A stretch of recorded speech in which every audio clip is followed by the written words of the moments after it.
ਅੱਜ ਤੋਂ ਕੋਈ ਤਕਰੀਬਨ 10 ਦਿਨ ਕਬਲ ਮੈਂ ਟੈਕਸ ਡਿਪਾਰਟਮੈਂਟ ਦਾ ਕਲਮਦਾਨ ਸੰਭਾਲਿਆ ਸੀ ਔਰ ਟੈਕਸ ਡਿਪਾਰਟਮੈਂਟ ਔਰ ਜਿਹੜੇ ਟੈਕਸ ਪੇਅਰਸ ਹੈ ਪੰਜਾਬ ਦੇ ਮੈਂ ਅਗਲੇ 10 ਦਿਨਾਂ ਦੇ ਵਿੱਚ ਜਿੱਥੇ ਚਾਹੇ ਉਹ ਅੰਮ੍ਰਿਤਸਰ ਹੈ, ਲੁਧਿਆਣਾ, ਜਲੰਧਰ, ਮੋਹਾਲੀ, ਬਠਿੰਡਾ, ਮੈਂ ਤਕਰੀਬਨ ਸਾਰੇ ਸੈਂਟਰਸ ਦੇ ਵਿੱਚ ਜਾ ਕੇ ਜੋ ਟੈਕਸ ਪੇਅਰਸ ਦੇ ਮਸਲੇ ਮਸਾਇਲ ਹੈ, ਜੋ ਉਹਨਾਂ ਦੀਆਂ ਮੁਸ਼ਕਿਲਾਂ ਹੈ, ਕੋਈ ਉਹਨਾਂ ਦੇ ਖਦਸ਼ੇ ਹੈ, ਉਹ 3-4 ਕਿਸਮ ਦੇ ਹੈ। ਇੱਕ ਤਾਂ ਖਦਸ਼ੇ ਹੈ ਜਿਹੜਾ ਕਿ ਅੱਜ ਤੋਂ 4-4.5 ਸਾਲ ਪਹਿਲਾਂ ਜਿਹੜਾ ਵੈਟ ਦਾ ਨਿਜ਼ਾਮ ਸੀ, ਵੈਟ ਦਾ ਨਿਜ਼ਾਮ ਖਤਮ ਹੋ ਗਿਆ, ਫਿਰ GST ਦਾ ਨਿਜ਼ਾਮ ਸ਼ੁਰੂ ਹੋ ਗਿਆ, ਪਰ ਤਕਰੀਬਨ 50,000 ਬੰਦੇ ਦੀ ਵੈਟ ਅਸੈਸਮੈਂਟਸ ਜਿਹੜੀਆਂ ਉਹ ਅਜੇ ਵੀ ਪੰਜਾਬ ਸਰਕਾਰ ਦੀ ਟੈਕਸ ਪ੍ਰਣਾਲੀ ਦੇ ਵਿੱਚ ਫਸੀਆਂ ਹੋਈਆਂ। ਤਾਂ ਇੱਕ ਤਾਂ ਉਹ ਮਸਲਾ ਜਿਹੜਾ ਬੜਾ ਵੱਡਾ ਉੱਭਰ ਕੇ ਆ ਰਿਹਾ ਕਿ ਟੈਕਸ ਪੇਅਰ ਨੂੰ ਅਜੇ ਵੀ ਟੈਕਸ ਮਹਿਕਮੇ ਦੇ ਦਫ਼ਤਰਾਂ 'ਚ ਪੇਸ਼ ਹੋਣਾ ਪੈਂਦਾ ਹੈ ਔਰ ਮੈਨੂੰ ਇਹ ਵੀ ਖਬਰ ਮਿਲੀ ਹੈ ਕਿ ਉੱਥੇ ਉਹਨਾਂ ਦੀ ਹਰੈਸਮੈਂਟ ਹੁੰਦੀ ਹੈ। ਦੂਸਰਾ ਹੈ ਕਿ GST ਦੇ ਜਿਹੜੇ ਮਸਲੇ ਮਸਾਇਲ ਹੈ ਔਰ ਖਾਸ ਕਰਕੇ ਲੁਧਿਆਣੇ ਦੀ ਇੰਡਸਟਰੀ ਉਹਦੇ 'ਚ ਜਿਹਨੂੰ ਇਨਵਰਟਿਡ ਟੈਕਸ ਸਟਰਕਚਰ ਕਹਿੰਦੇ ਆ, ਕੁਛ ਟੈਕਸ ਦੇ ਰੇਟ ਜਿਹੜੇ ਹੈ ਉਹਨਾਂ 'ਚ ਅਨੋਮਲੀਜ਼ ਆ ਗਈਆਂ ਜਿਹਦੇ ਨਾਲ ਜਿਹੜਾ ਉਹਨਾਂ ਦਾ ਕੰਪੀਟੀਸ਼ਨ ਹੈ ਉਹਨੂੰ ਅਨਫੇਅਰ ਐਡਵਾਂਟੇਜ ਮਿਲ ਜਾਂਦੀ ਹੈ। ਟੈਕਸ ਦੀ ਇੰਟਰਪ੍ਰੀਟੇਸ਼ਨ ਕੀ ਹੈ, ਕੋਈ ਉਹਨਾਂ ਨੂੰ ਸਮਝ ਨਹੀਂ ਆ ਰਹੀ ਕਿ ਇਹ ਟੈਕਸ ਕੀ ਕਹਿ ਰਿਹਾ ਹੈ, ਉਹ ਟੈਕਸ ਦੀ ਇੰਟਰਪ੍ਰੀਟੇਸ਼ਨ ਕਿਵੇਂ ਹੋਵੇ। GST ਦਾ ਜਿਹੜਾ ਨਿਜ਼ਾਮ ਹੈ ਟੈਕਸ ਰੇਟ ਦੇ ਵਿੱਚ ਰੈਸ਼ਨਲਾਈਜੇਸ਼ਨ ਲੈ ਕੇ ਆਈਏ। ਔਰ ਤੀਸਰਾ ਹੈ ਕਿ ਟੈਕਸ ਡਿਪਾਰਟਮੈਂਟ ਦੇ ਵਿੱਚ ਜਿਹੜਾ ਵੀ ਟੈਕਸ ਪੇਅਰ ਹੈ ਉਹਨੂੰ ਕਿਸੇ ETO ਦੇ ਸਾਹਮਣੇ, ਕਿਸੇ ਇੰਸਪੈਕਟਰ ਦੇ ਸਾਹਮਣੇ ਪੇਸ਼ ਨਾ ਹੋਣਾ ਪਵੇ, ਫੇਸਲੈਸ ਹੋ ਜਾਏ। ਜਿੰਨੀ ਟੈਕਸੇਸ਼ਨ ਦੇ ਵਿੱਚ ਟੈਕਸ ਡਿਪਾਰਟਮੈਂਟ ਦਾ ਬਿਲਕੁਲ ਰੋਲ ਜਿਹੜਾ ਹੈ ਉਹ ਫੇਸਲੈਸ ਹੋ ਜਾਏ। ਮਤਲਬ ਕਿ ਜਿਹੜਾ ਲੁਧਿਆਣੇ ਦਾ ਵਾਰਡ ਹੈ, ਲੁਧਿਆਣੇ ਦਾ ਵਾਰਡ ਜਿਹੜਾ ਅਸੈਸੀ ਹੈ ਉਹਨੂੰ ਇਹ ਨਹੀਂ ਪਤਾ ਮੇਰਾ ਟੈਕਸ ਕੌਣ ਅਸੈਸ ਕਰ ਰਿਹਾ, ਉਹ ਮਲੋਟ ਜਾ ਕੇ ਹੋ ਰਿਹਾ, ਅਬੋਹਰ ਜਾ ਕੇ ਜਾ ਰਿਹਾ, ਅਬੋਹਰ ਵਾਲੇ ਦਾ ਸੰਗਰੂਰ ਹੋ ਰਿਹਾ, ਤਾਂ ਕਿ ਕਿਸੇ ਬੰਦੇ ਨੂੰ ਟੈਕਸ ਦਫ਼ਤਰ ਨਾ ਜਾਣਾ ਪਵੇ। ਮੋਬਾਈਲ ਵਿੰਗ ਜਿਹੜੇ ਹੈ ਸਟੇਟ ਦੇ, ਉਹਨਾਂ ਦੀ ਜਿਹੜੀ ਹਰੈਸਮੈਂਟ ਹੈ ਉਹ ਖਤਮ ਹੋਵੇ ਔਰ ਜਿਹੜਾ ਟੈਕਸ ਕਲੈਕਸ਼ਨ ਹੈ ਉਹ ਡੇਟਾ ਐਨਾਲਿਟਿਕਸ ਨਾਲ, ਉਹ ਡੇਟਾ ਇੰਟੈਲੀਜੈਂਸ ਦੇ ਨਾਲ ਇਕੱਠਾ ਹੋਵੇ। ਸੋ ਇਹ ਸਾਰੀਆਂ ਮੁਸ਼ਕਿਲਾਂ, ਇਸ ਤੋਂ ਇਲਾਵਾ ਟੈਕਸ ਤੋਂ ਇਲਾਵਾ ਜਿਹੜੀ ਇੰਡਸਟਰੀ ਦੀ ਹੋਰ ਮੁਸ਼ਕਿਲ ਹੈ, ਚਾਹੇ ਉਹ ਬਿਜਲੀ ਬੋਰਡ ਦੇ ਇਤਬਾਰ ਨਾਲ ਹੈ, ਉਹ ਕੋਈ ਇਨਹਾਂਸਮੈਂਟ ਦੇ ਇਹਨਾਂ ਦੇ ਕੇਸ ਹੈ ਉਹਨਾਂ ਦੇ ਇਤਬਾਰ ਨਾਲ ਹੈ, ਜਾਂ ਕੋਈ ਇੱਥੋਂ ਦਾ ਲੁਧਿਆਣੇ ਦੇ ਫੋਕਲ ਪੁਆਇੰਟ ਹੈ ਉਹਨਾਂ ਦੇ ਇਨਫਰਾਸਟ੍ਰਕਚਰ ਦੀ ਗੱਲ ਹੈ, ਕੁਛ ਲੋਕਲ ਗਵਰਨਮੈਂਟ ਦੇ ਤੇ ਜਿਹੜੇ ਸਾਡਾ ਅਰਬਨ ਅਫੇਅਰ ਉਹਨਾਂ ਦੇ ਬਾਈਲਾਜ਼ ਦੀ ਗੱਲ ਹੈ।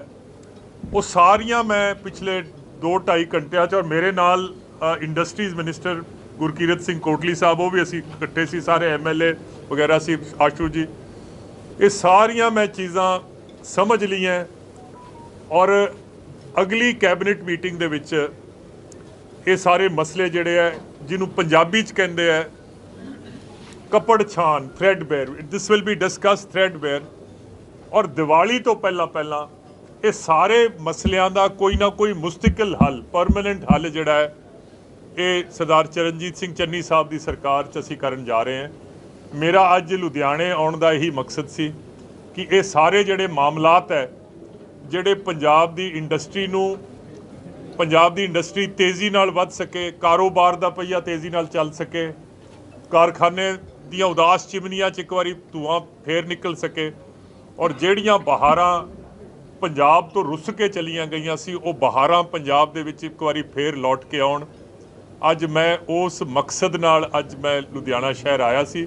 ਸ਼ੁਰੂਆਤ ਲੁਧਿਆਣੇ ਤੋਂ ਹੈ ਔਰ ਅਗਲੇ ਹਫਤੇ ਦੇ ਵਿੱਚ ਸਾਰੇ ਪੰਜਾਬ ਦੇ ਮੇਜਰ ਇੰਡਸਟਰੀਅਲ ਤੇ ਟ੍ਰੇਡਿੰਗ ਸੈਂਟਰਸ ਦੇ ਵਿੱਚ ਜਾ ਕੇ, ਔਰ ਦੀਵਾਲੀ ਤੋਂ ਪਹਿਲਾਂ ਚਾਹੇ ਉਹ OTS ਦੀ ਸ਼ਕਲ ਦੇ ਵਿੱਚ ਜਾਂ ਕਿਸੇ ਕੰਸੈਸ਼ਨ ਦੀ ਸ਼ਕਲ ਦੇ ਵਿੱਚ ਜਾਂ ਇੰਟਰਪ੍ਰੀਟੇਸ਼ਨ ਦੀ ਸ਼ਕਲ ਦੇ ਵਿੱਚ, ਤਾਂ ਕਿ ਇੰਡਸਟਰੀਜ਼ ਜਿਹੜਾ ਪੰਜਾਬ ਦੀ ਇੰਡਸਟਰੀ ਹੈ, ਸਨਅਤਕਾਰ ਹੈ, ਕਾਰੋਬਾਰੀ, ਵਪਾਰੀ ਹੈ, ਔਰ ਮੈਂ ਸਮਝਦਾ ਕਿ ਜੇ ਵਪਾਰ ਹੈ ਤਾਂ ਸਰਕਾਰ ਹੈ, ਜੇ ਪੰਜਾਬ ਦਾ ਦਿਲ ਧੜਕਦਾ ਹੈ, ਚਾਹੇ ਉਹ ਇੰਪਲੋਇਮੈਂਟ ਦੇ ਇਤਬਾਰ ਨਾਲ ਕਹਿ ਦਈਏ ਜਾਂ ਉਹ ਟੈਕਸ ਰੈਵਨਿਊਜ਼, ਤਾਂ ਉਹਦੀ ਮੇਜਰ ਕੰਟਰੀਬਿਊਸ਼ਨ ਜਿਹੜੀ ਇੰਡਸਟਰੀ ਦੀ ਹੈ, ਔਰ ਜਿਹਨੂੰ ਅੰਗਰੇਜ਼ੀ 'ਚ ਕਹਿੰਦੇ ਆ ਈਜ਼ ਆਫ ਡੂਇੰਗ ਬਿਜ਼ਨਸ, ਇਹ ਜਿੰਨੀ ਅਸੀਂ ਈਜ਼ ਆਫ ਡੂਇੰਗ ਬਿਜ਼ਨਸ ਬਿਹਤਰ ਤੋਂ ਬਿਹਤਰ ਬਣਾ ਸਕਾਂਗੇ, ਇਸ ਮਕਸਦ ਨਾਲ ਤੇ ਇਸ ਉਦੇਸ਼ ਨਾਲ ਅੱਜ ਤੁਹਾਡੇ ਸ਼ਹਿਰ ਆਏ ਸੀ। ਲੁਧਿਆਣੇ ਦੀ ਜਿੰਨੀ ਵੀ ਪ੍ਰੈਸ ਕੋਰ ਤੁਸੀਂ ਹਾਜ਼ਰ ਹੋ, ਤੁਹਾਡਾ ਬਹੁਤ ਬਹੁਤ ਧੰਨਵਾਦ ਕਿ ਤੁਸੀਂ ਜ਼ਹਿਮਤ ਕੀਤੀ, ਤੁਸੀਂ ਖੇਚਲ ਕੀਤੀ ਅੱਜ ਇਸ ਪ੍ਰੈਸ ਬਰੀਫਿੰਗ 'ਚ ਆਉਣ ਦੀ। ਜੇ ਕੋਈ ਟੈਕਸ ਡਿਪਾਰਟਮੈਂਟ ਜਾਂ ਇੰਡਸਟਰੀਜ਼ ਡਿਪਾਰਟਮੈਂਟ ਦੇ ਇਤਬਾਰ ਨਾਲ ਕੋਈ ਤੁਹਾਡਾ ਸਵਾਲ ਹੈ ਤਾਂ I will be very happy to answer. ਤੁਸੀਂ ਕਿਹਾ ਵੀ ਪੰਜਾਬ ਨੂੰ ਅੱਜ ਬਹੁਤ ਵੱਡੀ ਤੁਸੀਂ ਕਰਜ਼ ਮੁਕਤ ਕਰ ਦਿੱਤਾ, ਔਰ ਪੰਜਾਬ ਦੇ ਹਰ ਜਿਹੜਾ ਨਾਗਰਿਕ ਹੈ ਉਹਨੂੰ ਅੱਜ ਬਹੁਤ ਜਿੰਨਾ ਕਿ ਫਿਕਰ ਸੀਗਾ ਹੁਣ ਬੇਫਿਕਰ ਕਰਤਾ ਵੀ ਪੰਜਾਬ ਅੱਜ ਕਰਜ਼ ਮੁਕਤ ਹੋ ਗਿਆ। ਤਾਂ ਕਿ 40,000 ਕਰੋੜ ਰੁਪਏ ਦਾ ਕਰਜ਼ਾ ਤੁਸੀਂ ਕਿਹਾ ਬਹੁਤ ਵੱਡੀ ਤੁਸੀਂ ਖਬਰ ਦਿੱਤੀ ਹੈ, ਔਰ ਸਾਰੇ ਖੁਸ਼ ਵੀ ਹੋਣਗੇ ਪੂਰੇ ਪੰਜਾਬੀ। ਕੀ ਇਹ 40,000 ਕਰੋੜ ਰੁਪਇਆ ਇਹ ਹੁਣੇ ਤੁਸੀਂ ਕਿਸ ਤਰੀਕੇ ਨਾਲ ਕੀਤਾ, ਇਹਦਾ ਕ੍ਰੈਡਿਟ ਜਿਹੜਾ ਹੈ ਤੁਹਾਡੀ ਕੈਪਟਨ ਸਰਕਾਰ ਨੂੰ ਜਾਂਦਾ ਔਰ ਕਿੰਨੇ ਸਾਲਾਂ ਜਾਂਦਾ? ਕਿਉਂਕਿ ਵਿਰੋਧੀ 10 ਸਾਲ ਪਿੱਛੇ ਰਹੇ ਨੇ, ਉਹ ਹਮੇਸ਼ਾ ਤੁਸੀਂ ਕਿਹਾ ਵੀ ਵਿਰੋਧੀਆਂ ਨੇ ਸਾਨੂੰ ਕਰਜ਼ ਦੇ ਦਿੱਤਾ। ਸਰ ਇਸ ਤਰ੍ਹਾਂ ਹੈ 40,000 ਕਰੋੜ ਚ ਆਇਆ, ਔਰ ਤੁਸੀਂ 4.5 ਸਾਲਾਂ ਚ ਕਿਸ ਤਰੀਕੇ ਨਾਲ 40,000 ਕਰੋੜ ਨੂੰ ਮੈਨੇਜ ਕਰਕੇ ਹੁਣ ਤੁਸੀਂ ਕਹਿੰਦੇ ਇੰਨਾ ਪੈ, ਇਹਦਾ ਕ੍ਰੈਡਿਟ ਕਿਹਨੂੰ ਨਾਲ ਦੇਣਾ? ਸਰ ਇਸ ਤਰ੍ਹਾਂ ਹੈਗਾ ਕਿ ਜਿਹੜਾ ਬੰਦਾ ਲੁਧਿਆਣੇ ਬੱਸ ਅੱਡੇ ਤੇ ਕੇਲਿਆਂ ਦੀ ਰੇਹੜੀ ਵੀ ਲਾਉਂਦਾ, ਉਹਨੂੰ ਵੀ ਆਪਣਾ ਘਰ ਚਲਾਉਣਾ ਆਉਂਦਾ ਹੈ, ਕਿਉਂਕਿ ਉਹਨੇ ਰਾਤ ਨੂੰ ਆਪਣੇ ਬੱਚਿਆਂ ਵਾਸਤੇ ਰੋਟੀ ਲੈ ਕੇ ਜਾਣੀ ਹੁੰਦੀ ਹੈ। ਔਰ ਜੇ ਤੁਹਾਡੇ ਸਿਰ ਕਰਜ਼ਾ ਹੋਵੇ ਤਾਂ ਦੋ ਹੀ ਗੱਲਾਂ ਹੋ ਸਕਦੀਆਂ ਕਿ ਤੁਸੀਂ ਆਪਣੀ ਜਾਂ ਤਾਂ ਆਮਦਨ ਵਧਾ ਲਓ ਤੇ ਜਾਂ ਖਰਚੇ ਘਟਾ ਲਓ। ਹੋਰ ਇਹਦੇ 'ਚ ਕੋਈ ਮੰਤਰ ਤਾਂ ਹੈ ਨਹੀਂ। ਅਸੀਂ ਪਿਛਲੇ ਪੌਣੇ 5 ਸਾਲਾਂ 'ਚ ਪੰਜਾਬ ਸਰਕਾਰ ਨੇ ਅਸੀਂ ਆਪਣੇ ਆਮਦਨ ਵਧਾਈ ਹੈ ਔਰ ਅਸੀਂ ਖਰਚੇ ਘੱਟ ਕੀਤੇ। ਔਰ ਜਿਹੜੀਆਂ ਮੈਂ ਗੱਲਾਂ ਕਹਿ ਰਿਹਾ ਇਹ ਮੈਂ ਕਿਸੇ ਸਿਆਸੀ ਸ਼ੋਖਾਬਾਜ਼ੀ ਨਾਲ ਨਹੀਂ ਕਹਿ ਰਿਹਾ, ਕਿਉਂਕਿ ਇਹ ਤਾਂ ਜਿਹੜੇ ਪੰਜਾਬ ਸਟੇਟ ਦੇ ਅਕਾਊਂਟਸ ਹੁੰਦੇ ਆ ਇਹ ਆਡੀਟਰ ਜਨਰਲ ਆਡਿਟ ਕਰਦਾ ਹੈ, ਹਰ ਕੁਆਟਰ ਦੇ ਵਿੱਚ ਆਡਿਟ ਹੁੰਦੇ ਆ, ਇਹ ਪਬਲਿਕ ਡਾਕੂਮੈਂਟਸ ਹੁੰਦੇ ਆ। ਅਸੀਂ ਆਪਣੇ ਪਿਛਲੇ 5 ਸਾਲਾਂ 'ਚ ਜਿਹੜੇ ਸਾਡੇ ਰੈਵਨਿਊਜ਼ ਹੈ, ਜਿਹਨੂੰ ਅਸੀਂ ਆਮਦਨ ਕਹਿੰਦੇ ਆ, ਇਹ ਅਸੀਂ ਦੁੱਗਣੀ ਕਰ ਲਈ। ਔਰ ਅਸੀਂ ਜਿਹੜੇ ਖਰਚੇ ਹੈ, ਅਸੀਂ ਆਪਣੇ ਖਰਚਿਆਂ ਨੂੰ ਦੁੱਗਣਾ ਹੋਣ ਤੋਂ ਲਗਾਮ ਦਿੱਤੀ ਹੋਈ ਹੈ। ਇਸ ਵਜ੍ਹਾ ਨਾਲ ਅਸੀਂ ਪੰਜਾਬ ਆਪਣੇ ਪੈਰਾਂ ਸਿਰ ਖੜਾ ਹੋ ਗਿਆ। ਸਾਡੀਆਂ ਸੇਵਿੰਗਸ ਆਉਣ ਲੱਗ ਗਈਆਂ। ਅਸੀਂ ਪੇ ਕਮਿਸ਼ਨ ਜਿਹੜੀ ਹੈ ਉਹਨੂੰ ਇੰਪਲੀਮੈਂਟ ਕਰਤਾ। ਅਸੀਂ ਕਿਉਂਕਿ ਤੁਸੀਂ ਇੱਕ ਜ਼ਰੂਰ ਇਸ ਗੱਲ ਨੂੰ ਅਪਰੀਸ਼ੀਏਟ ਕਰੋਗੇ, ਔਰ ਤੁਸੀਂ ਕਬੀਲਦਾਰ ਬੰਦੇ ਹੋ। ਮੇਰੀ ਆਮਦਨ ਤੇ ਮੇਰਾ ਖਰਚਾ ਕਿੰਨਾ ਹੈ, ਇਹਦੇ 'ਚ ਮੈਨੂੰ ਬੈਲੈਂਸ ਤਾਂ ਬਣਾਉਣਾ ਹੀ ਪਏਗਾ। ਅਸੀਂ ਉਹ ਬੈਲੈਂਸ ਬਣਾ ਕੇ ਰੱਖਿਆ ਹੋਇਆ ਆਮਦਨ ਤੇ ਖਰਚੇ ਦਾ। ਦੂਸਰਾ ਹੈ ਕਿ ਇੱਕ ਬੈਲੈਂਸ ਇਹ ਵੀ ਬਣਾਉਣਾ ਪੈਣਾ ਹੈ ਕਿ ਮੈਂ ਜਿਹੜੀ ਮੇਰੀ ਆਮਦਨ ਹੈ ਉਸ ਆਮਦਨ ਦਾ ਮੈਂ ਕਰਨਾ ਕੀ ਹੈ। ਇੱਕ ਪਾਸੇ ਤਾਂ ਮੈਂ ਸਟੇਟ ਦੀ ਡਿਵੈਲਪਮੈਂਟ ਕਰਾਉਣੀ ਹੈ। ਡਿਵੈਲਪਮੈਂਟ ਦਾ ਮਤਲਬ ਹੈ ਸੜਕਾਂ, ਬਿਜਲੀ ਘਰ, ਨਹਿਰਾਂ, ਸਕੂਲ, ਹਸਪਤਾਲ, ਗਲੀ ਨਾਲੀ, ਟੂਟੀ ਖੰਭਾ, ਜਿਹਨੂੰ ਅਸੀਂ ਕੈਪੀਟਲ ਐਕਸਪੈਂਡੀਚਰ ਕਹਿੰਦੇ ਹਾਂ। ਪਰ ਮੈਨੂੰ ਇਸ ਗੱਲ ਦਾ ਵੀ ਅਹਿਸਾਸ ਹੈ ਕਿ ਇੱਕ ਪੰਜਾਬ ਦੇ ਵਿੱਚ ਐਸਾ ਤਬਕਾ ਵੀ ਹੈ ਜਿਹੜਾ ਸੁਬਾਹ ਉੱਠਦਾ ਔਰ ਇਹ ਖੂਹ ਪੱਟਣ ਲੱਗ ਜਾਂਦਾ, ਔਰ ਜਦੋਂ ਸ਼ਾਮ ਹੁੰਦੀ ਹੈ, ਜੇ ਖੂਹ ਪੱਟਿਆ ਗਿਆ ਤਾਂ ਉਸ ਖੂਹ 'ਚ ਉਹਨੇ ਪਾਣੀ ਪੀਣਾ, ਜੇ ਖੂਹ ਨਾ ਪੱਟਿਆ ਗਿਆ ਤਾਂ ਉਹ ਤੋਂ ਪਾਣੀ ਨਹੀਂ ਪੀਤਾ ਜਾਣਾ, ਉਹ ਪਿਆਸੇ ਪੇਟ ਉਹ ਸੋਏਗਾ, ਜਿਹਨੂੰ ਲੋਕ ਭਲਾਈ ਦੇ ਕੰਮ ਕਹਿੰਦੇ ਆ। ਔਰ ਇਹ ਜਿਸ ਸਰਕਾਰ 'ਚ ਅਸੀਂ ਕੰਮ ਕਰ ਰਹੇ ਹਾਂ, ਅਸੀਂ ਮਸਲਨ ਬੁਢਾਪਾ ਪੈਨਸ਼ਨ, ਸ਼ਗਨ ਸਕੀਮ, ਫ੍ਰੀ ਜਿਹੜੇ ਬੱਸ ਟਰੈਵਲ, ਇਸ ਤੋਂ ਇਲਾਵਾ ਆ ਜਿਹੜੇ ਬਿਜਲੀ ਦੇ ਬਿੱਲ ਮਾਫ ਕੀਤੇ, ਹੋਰ ਕੰਸੈਸ਼ਨ ਦਿੱਤੀ, ਇਹਦਾ ਵੀ ਇੱਕ ਬੈਲੈਂਸ ਬਣਾਉਣਾ ਪੈਣਾ। ਔਰ ਉਸੇ ਸਵਾਲ ਦਾ ਜਵਾਬ ਹੈ ਕਿ ਪੰਜਾਬ ਦੇ ਕੁਝ ਸ਼ਾਰਟ ਟਰਮ ਗੋਲਸ ਹੈ, ਪਰ ਸਾਡੇ ਲੌਂਗ ਟਰਮ ਗੋਲਸ ਵੀ ਹੈ। ਪੰਜਾਬ ਨੇ ਅੱਜ ਤੋਂ 10 ਸਾਲ 20 ਸਾਲ 30 ਸਾਲ ਉਹਦਾ ਵੀ balance.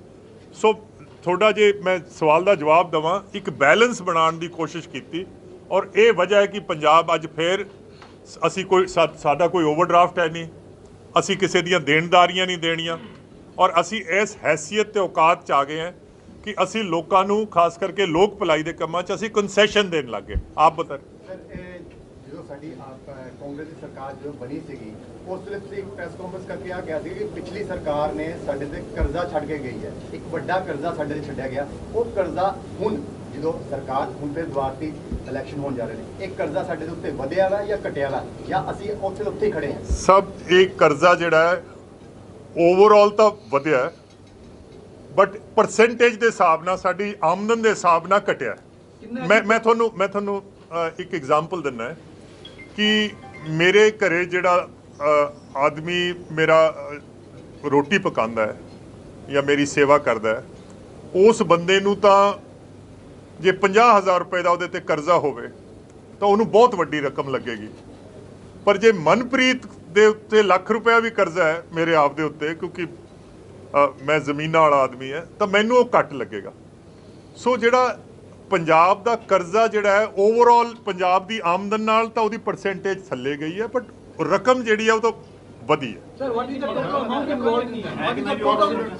What is the total involvement in that? 2,75,000 crore ਕਰਜ਼ਾ ਹੈ ਪੰਜਾਬ ਦਾ, ਜਿਹਦੇ ਵਿੱਚੋਂ 40,000 ਤਾਂ ਸਾਨੂੰ ਯਕਮੁਸ਼ਤ ਪਹਿਲੇ ਦਿਨ ਹੀ ਟੱਕਰ ਗਿਆ ਸੀ। ਮਨਪ੍ਰੀਤ ਜੀ ਬੈਲੈਂਸ ਬਣਾ ਲਿਆ ਛੱਡ ਕੇ ਕਿੰਨਾ ਗਏ ਸੀ ਜੀ ਕਰਜ਼ਾ ਉਹ ਅਕਾਲੀ ਦਲ ਕਿੰਨਾ ਛੱਡ ਕੇ 2 ਲੱਖ ਦੇ ਤਕਰੀਬਨ ਕਰੋੜ ਛੱਡ ਕੇ ਗਏ ਸੀ, ਔਰ 40,000 ਇਹ ਜਿਹੜਾ ਸਾਨੂੰ ਐਡੀਸ਼ਨਲ ਸਾਨੂੰ ਮਿਲ ਗਿਆ। ਸਰ ਜਿਹੜੀ ਆਪਾਂ ਫੈਸਿਲਿਟੀ ਦੇ ਕਿਹੜੀ ਤਰੀਕ ਤੱਕ ਇਹ ਅਮਾਉਂਟ ਹੈ ਜੀ? ਸਭ ਇਹ ਆਡਿਟਡ ਰਿਜ਼ਲਟਸ ਹੈ, ਤੁਹਾਨੂੰ ਕਿਸੇ ਵੀ ਪਬਲਿਕ ਡਾਕੂਮੈਂਟ ਚੋਂ ਮਿਲ ਜਾਣਾ।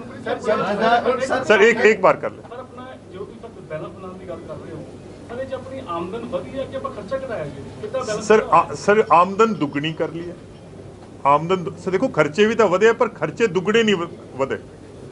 ਤੇ ਖਰਚੇ ਤਾਂ ਵਧਣਗੇ ਕਿਉਂਕਿ ਹਰ ਸਾਲ ਸੈਲਰੀਜ਼ ਵੱਧਦੀਆਂ, ਇਨਕਰੀਮੈਂਟ ਲੱਗਦੇ ਹੈ, ਡੀਏ ਲੱਗਦਾ ਹੈ, ਹਰ ਚੀਜ਼ ਲੱਗਦੀ ਹੈ। ਬਟ ਅਸੀਂ ਆਪਣੀ ਆਮਦਨ ਦੁੱਗਣੀ ਕਰ ਲਈ ਹੈ, ਖਰਚੇ ਦੁੱਗਣੇ ਨਹੀਂ ਹੋਣ ਦਿੱਤੇ। ਇਸ ਵਜ੍ਹਾ ਨਾਲ ਸਾਨੂੰ ਓਵਰਡਰਾਫਟ 'ਚ ਨਹੀਂ ਜਾਣਾ ਪਿਆ, ਅਸੀਂ ਸਿੰਕਿੰਗ ਫੰਡ ਕ੍ਰੀਏਟ ਕਰ ਲਿਆ ਹੈ। ਔਰ ਪੰਜਾਬ ਦੀ ਜਿਹੜੀ ਜਿਸ ਹਾਲਾਤ ਦੇ ਵਿੱਚ ਅਕਾਲੀ ਦਲ ਵੇਲੇ ਹਰ ਦੂਜੇ ਦਿਨ ਓਵਰਡਰਾਫਟ ਸਟੇਟ ਹੁੰਦਾ ਸੀਗਾ, ਸੈਲਰੀਜ਼ ਲੇਟ ਹੋ ਜਾਂਦੀਆਂ ਸੀ, ਇੱਕ ਦਿਨ ਵੀ ਸੈਲਰੀ ਅਸੀਂ ਰੁਕਣ ਨਹੀਂ ਦਿੱਤੀ। ਬੁਢਾਪਾ ਪੈਨਸ਼ਨ ਜਿਹੜੀ ਉਹਨਾਂ ਵੇਲੇ ਉਹਨਾਂ ਕੋਲੇ 250 ਰੁਪਏ ਹੁੰਦੀ ਸੀ, ਉਹ 1500 ਕਰਤੀ ਹੈ। ਔਰ ਇੱਕ ਵੀ ਮਹੀਨਾ ਨਾਗਾ ਨਹੀਂ ਪੈਣ ਦਿੱਤਾ। ਅਕਾਲੀ ਦਲ ਵੇਲੇ ਤਾਂ 6-6 ਮਹੀਨਿਆਂ ਦੇ ਨਾਗੇ ਵੀ ਪੈ ਜਾਂਦੇ ਸੀ। ਔਰ ਮੈਂ ਫੇਰ ਇਹਨੂੰ ਪਲੀਜ਼ ਇਹਨੂੰ ਮਨਪ੍ਰੀਤ ਦੀ ਵਜ੍ਹਾ ਨਾਲ ਨਹੀਂ ਹੋਇਆ। ਸਰ ਜਿਹੜੀ ਇਹ ਪਰਮਾਤਮਾ ਨੇ ਕੋਈ ਖਾਸ ਪੰਜਾਬ ਤੇ ਸਿਰ ਤੇ ਹੱਥ ਰੱਖਿਆ ਹੋਇਆ, ਇਹ ਪਤਾ ਨਹੀਂ ਅਸੀਂ ਮੈਨੇਜ ਕਰ ਲਿਆ। ਜਿਹਦੇ ਵਾਸਤੇ ਕੀ ਰੋਡ ਮੈਪ ਬਣਾਇਆ, ਕਿਸ ਤਰ੍ਹਾਂ ਉਹਨੂੰ ਪੋਸੀਬਲ ਹੋਊਗਾ? ਕਿਉਂਕਿ ਸਭ ਅਸੀਂ ਛੋਟ ਰਹਿ ਗਿਆ, ਉਹ ਇੰਪਲੀਮੈਂਟ ਹੋਊਗਾ ਵੀ ਕਿ ਸਿਰਫ ਕਿਤਾਬਾਂ ਵਿੱਚ? ਸਰ ਮੈਂ ਜੇ ਮੇਰੇ ਰੱਬ ਨੂੰ ਮਨਜ਼ੂਰ ਹੋਇਆ ਤਾਂ 7 ਦਿਨਾਂ ਦੇ ਵਿੱਚ ਜਿਹੜੇ ਤਕਰੀਬਨ 50,000 ਟੈਕਸ ਪੇਅਰ ਅਸੈਸਿਸ ਹੈਗੇ, ਔਰ ਜਿਹੜੇ ਵੈਟ, ਕਿਉਂਕਿ ਦੇਖੋ ਗੱਲ ਇਹ ਹੈ ਕਿ 50,000 ਬੰਦਾ ਤੁਹਾਡੇ ਸਰਕਾਰੀ ਦਫ਼ਤਰਾਂ ਦੇ ਚੱਕਰ ਕੱਟ ਰਿਹਾ ਔਰ ਉਹਨਾਂ ਤੋਂ ਪੈਸੇ ਲੈਣੇ ਤੁਸੀਂ 350 ਕਰੋੜ, 40,000 ਬੰਦੇ ਤੋਂ ਤੁਸੀਂ 50 ਕਰੋੜ ਰੁਪਏ ਲੈਣਾ। ਇਹ ਹੁਣ ਤੁਸੀਂ ਦੱਸੋ, ਜੇ ਤੁਸੀਂ ਵੀ ਟੈਕਸ ਮਿਨਿਸਟਰ ਹੁੰਦੇ, ਤੁਸੀਂ ਇਹਦਾ ਕੀ 50 ਕਰੋੜ ਪਿੱਛੇ 40,000 ਬੰਦਾ ਔਰ ਤੁਹਾਡੀ ਇੱਕ ਫੌਜ ਬੈਠੀ ਹੈ ਜਿਹੜੀ ਉਹਨਾਂ ਨੂੰ ਰੋਜ਼ ਡੀਲ ਕਰ ਰਹੀ ਹੈ, ਉਹ ਫੌਜ ਨੂੰ ਉੱਥੋਂ ਪਰੇ ਕਰਕੇ ਕਿਸੇ ਹੋਰ ਕੰਮ ਚਲਾਓ ਤਾਂ ਕਿ ਟੈਕਸ ਵਧੇ। 5 ਸਾਲ ਦਾ ਹੁੰਦਾ ਕਿ ਜਿੱਥੇ ਤੱਕ ਨੌਲੇਜ ਆਏਗੀ ਸਾਨੂੰ ਕਿ 5 ਸਾਲ ਤੋਂ ਬਾਅਦ ਮਤਲਬ ਕਿ ਇਹ ਕਿਤਾਬਾਂ ਬੁੱਕਸ ਵਗੈਰਾ ਮੇਨਟੇਨ ਕਰਨ ਦੀ ਲੋੜ ਨਹੀਂ ਪੈਂਦੀ, ਪਰ ਇਹ ਤਾਂ ਹੁਣ 2014 ਪਿਛਲੇ ਕਾਫੀ लंबे समय तो कईयों को तो रिकॉर्ड ही नहीं है। सर मैं उसका बता रहा हूँ कि 1 हफ्ते के अंदर अंदर इसको हम सब सफाया कर देंगे।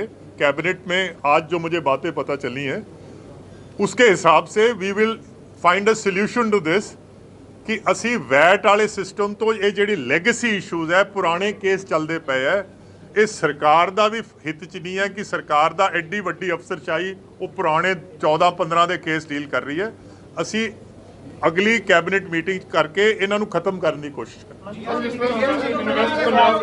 सब एक ਮੀਟਿੰਗ ਦੇ ਵਿੱਚ ਇੱਕ ਗੱਲ ਕਹੀ ਸੀਗੀ ਵੀ ਜਿਹੜੇ ਇੰਡਸਟਰੀਅਲਿਸਟ ਹੈਗੇ ਨੇ ਜਾਂ ਟੈਕਸ ਭਰਨ ਵਾਲੇ ਬੰਦੇ ਨੇ ਉਹਨਾਂ ਨੂੰ ਦਫ਼ਤਰਾਂ 'ਚ ਧੱਕੇ ਨਾ ਖਾਣੇ ਪੈਣ, ਉਹਦੇ ਵਾਸਤੇ ਕਰੋਗੇ ਕੀ ਸਰ? ਇੱਕ ਲਾਈਨ ਤੁਸੀਂ ਬੋਲੋ। सर मैं ये चाहना है कि टैक्स असेसमेंट जो पंजाब में है वो फेसलैस हो जाए, किसी बंदे नूं टैक्स के दफ्तर च ना जाना पवे, और ਜਿਹੜਾ ਬੰਦਾ ਅਸੈਸੀ ਹੈ ਉਹਨੂੰ ਇਹ ਨਾ ਪਤਾ ਹੋਵੇ ਮੇਰਾ ਅਸੈਸਰ ਕੌਣ ਹੈ।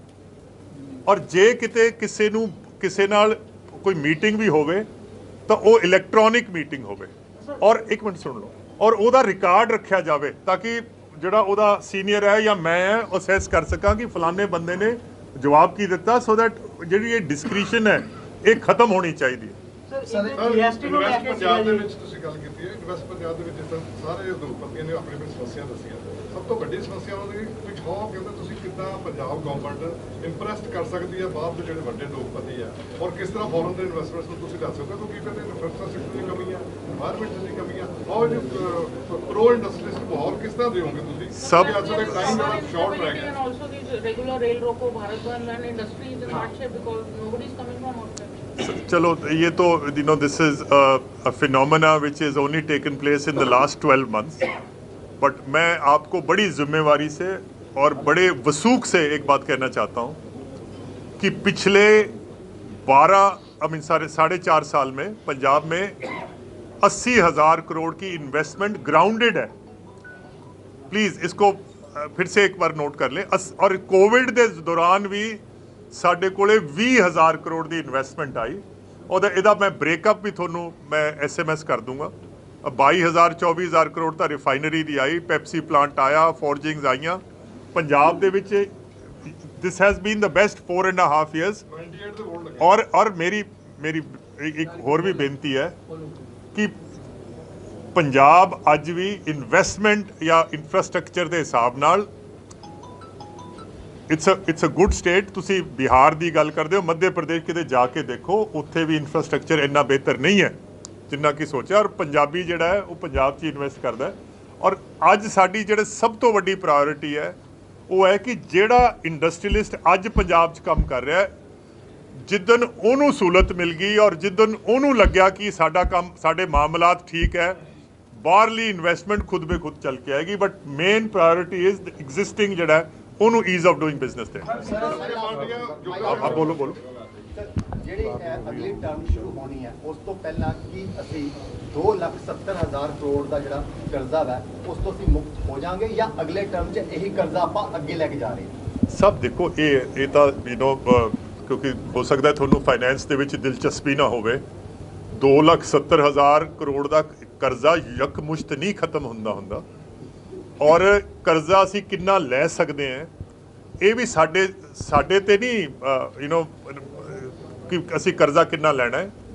ਇਹ ਗਵਰਨਮੈਂਟ ਆਫ ਇੰਡੀਆ ਜਾਂ ਰਿਜ਼ਰਵ ਬੈਂਕ ਆਫ ਇੰਡੀਆ ਜਾਂ ਫਾਈਨੈਂਸ ਕਮਿਸ਼ਨ ਉਹ ਮੁਕਰਰ ਕਰਦੀ ਹੈ ਕਿ ਪੰਜਾਬ ਉਨਾ ਹੀ ਕਰਜ਼ਾ ਲੈ ਸਕਦਾ ਜਿੰਨਾ ਉਹ ਸਰਵਿਸ ਕਰ ਸਕਦਾ, ਇਸ ਤੋਂ ਜ਼ਿਆਦਾ ਨਹੀਂ ਲੈ ਸਕਦੇ। ਹਾਲਾਂਕਿ ਇਸ ਸਾਲ ਕਿਉਂਕਿ ਕੋਵਿਡ ਦੀ ਵਜ੍ਹਾ ਨਾਲ ਗਵਰਨਮੈਂਟ ਆਫ ਇੰਡੀਆ ਨੇ ਕਰਜ਼ਾ ਲੈਣ ਤੇ ਕੁਝ 1.5-2% GDP ਦਾ ਰਿਲੈਕਸੇਸ਼ਨ ਦਿੱਤੀ ਸੀ। ਅਸੀਂ ਕਰਜ਼ਾ ਹੋਰ ਪਰ ਮੈਂ ਉਹ ਰਿਲੈਕਸੇਸ਼ਨ ਅਵੇਲ ਨਹੀਂ ਕਰ ਰਿਹਾ। ਸਾਡਾ ਕੰਮ ਚੱਲ ਰਿਹਾ। ਸਰ ਇੰਡਸਟਰੀਅਲ ਮਹਿਕਮੇ ਨਾਲ ਸਰ ਅੱਜ ਕੋਈ ਵੀ ਚੇਅਰਮੈਨ ਨਹੀਂ ਆਇਆ ਜੀ ਆਪਣਾ। ਅੱਜ ਇੰਡਸਟਰੀਅਲ ਮਹਿਕਮੇ ਨਾਲ ਰਿਲੇਟਡ ਕੋਈ ਵੀ ਚੇਅਰਮੈਨ ਨਹੀਂ ਆਇਆ, ਨਾ PSIC ਨਾ ਸਮਾਲ ਇੰਡਸਟਰੀਅਲ ਡਿਵੈਲਪਮੈਂਟ। ਯਾਰ ਜਦੋਂ ਇਹ ਹਾਥੀ ਦੇ ਪੈਰ ਸਾਰਾ ਕੁਝ ਆ ਗਿਆ ਗਵਰਨਮੈਂਟ ਆ ਗਈ ਜੀ, ਗਵਰਨਮੈਂਟ ਆ ਗਈ, ਗਵਰਨਮੈਂਟ ਹੀ ਆ ਗਈ ਸਰ।